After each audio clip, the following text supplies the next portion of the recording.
So I was recently chatting to my mum and she was asking me, with all this talk of recession coming up, should I look into moving my superannuation into cash? And I said, Mum, what you should do is speak to a financial advisor on this and try and understand from their point of view, while taking into account your risks and your long-term goals, what you should do with your superannuation in these current times.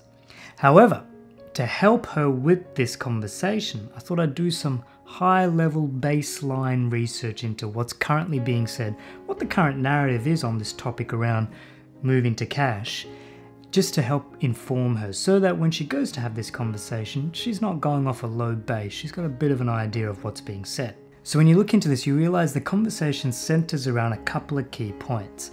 The first is when you're looking at your superannuation and going into cash, try to consider the fact that superannuation is a long-term investment and have a long-term time horizon on it. And this is where they'll usually show you those massive graphs over 10, 20, 30, 40, 50 years, showing how even though there's been various events along the way, the share market generally has continued to keep increasing over time. Now the term here is generally and hopefully will continue to increase. There's no guarantee that when the next recession comes, the share market will necessarily bounce back immediately or even within 12 to 18 months. No one really knows what's going to happen. It's just historically the share market, after it's had a correction or it's had a negative event, it's usually corrected itself and gradually gone up, but no guarantee it will occur again. The second point is around if you move to cash and you stay in cash, you might miss out on the gains from when the share market potentially recovers. This is where they'll usually show you a graph like this, where they'll show you the share market decreased, you went into cash, and then the share market recovered, but you stayed in cash and you missed out on all those gains. And there's that gap between where you would have been and where you are in cash. Now there's a couple of things to call out on these graphs. The first is you've somehow managed to go to cash at the bottom of the share market. Most of us can't predict when it is, but somehow you've predicted when it is going to occur and you've moved to cash at the same point. This is aggressive because I think most people, if they're going to go to cash, will probably have gone at some point along the way, not necessarily at the bottom, but maybe you did, unfortunately. The second is it assumes you stay flat, which is not necessarily representative because there's going to be fees and you may also still be putting money into your superannuation account. So it might still be growing, just not necessarily at the rate that it would have been if it was invested. And this is the key point around superannuation going to cash and the share market going down and eventually coming back up, is most of the losses you will actually experience come from not being invested in the share market when it actually goes up. In fact, all the losses really come from that. There's nothing wrong with the idea of going to cash when the share market is going down. Now they will say you are crystallizing your losses, you're locking in your losses, because before they were unrealized losses, now they become realized losses. However, if you don't then go back into the share market, you miss out on those gains that occur. So what can you do in these times? Well, this is where the conversation goes back to making sure you're covered in terms of some of the fundamentals, or some of the basics around superannuation. So making sure you've got competitive superannuation account where the fees are very reasonable. So there's plenty of websites out there that you can use to compare your current state with potentially alternative superannuation accounts that might show how your fees might be lower. Because even if you assume two superannuation accounts generate the same in returns, if one of them has higher fees, you're going to lose out with that one that has higher fees. The second thing to make sure is connecting back to your asset allocation is just to make sure it's appropriate for your age and your current life stage.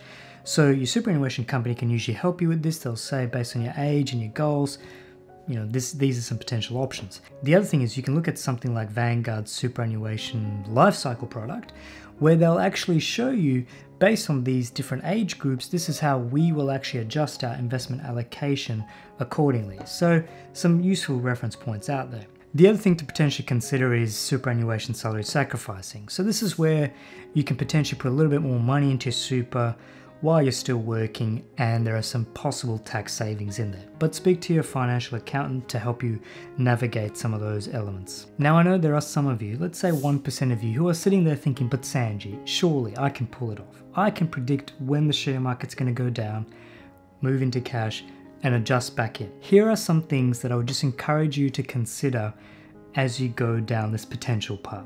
The first one is, when are you going to go into cash? Because obviously the longer you wait, the worse off you might be if this is something you're considering of doing. because it keeps going down. You don't want to do what those examples in some of those superannuation websites are, where you go to cash right at the bottom of the share market. That's quite unfortunate. The next question is, how are you planning on going into cash? Because when you look at your superannuation account and you look at what they let you change, there's usually two things they'll let you change. The first is all the money that you currently have in your superannuation account, how do you want to change the investment allocation of that? So all your current money in there. And then the second thing they'll let you change is all the future money that's coming in. So if you're still working and you're pumping money into your superannuation account, you can change how that's allocated. So those are two levers you need to consider how you're going to adjust for this plan that you are currently developing. And the third question, I think this is the key question, is when are you going to go back into the share market? Because in all the examples you see out there and all the downside events associated with this move come from people who moved to cash and never came out of cash. They stayed in cash and they never went back into the market. So what kind of trigger point? How are you going to consider? When is that decision going to be made? Is it, I don't know. I'm not even going to make some assumptions on what you're thinking this could be, because that's dangerous territory. But if you're going to go down the path, I think you should have a view on when you're going to go back in. Otherwise, you're going to miss out on potentially all the gains that might come from when the share market potentially comes back. And the fourth question is obviously, what does your financial advisor think of this great plan that you have on this topic? So what am I going to do? Well, I'm staying invested in the share market. And I'm going to go down with it and I'll go back up with it. I'll go everywhere with the share market. See you in the next video. Bye for now.